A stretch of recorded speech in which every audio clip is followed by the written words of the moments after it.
नहमदुहु व नसल्ली अला रसूलिहिल करीम।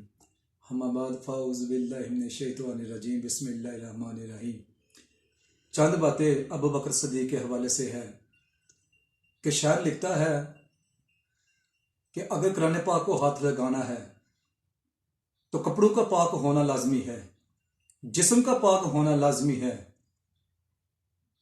इंसान का पाक होना लाजमी है, फिर जाके लोग कुरान पाक को हाथ लगा सकते हैं।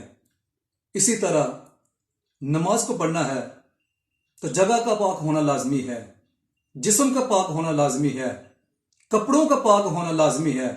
ऐसे ही शायर लिखता है कि अबू बकर का अगर जिक्र करना है तो खून का पाक होना भी लाजमी है। शायर लिखता है कि हजूर से मिलना है तो एक काम कर, हजूर से मिलना है तो एक काम कर, सबसे पहले अबू बकर को सलाम।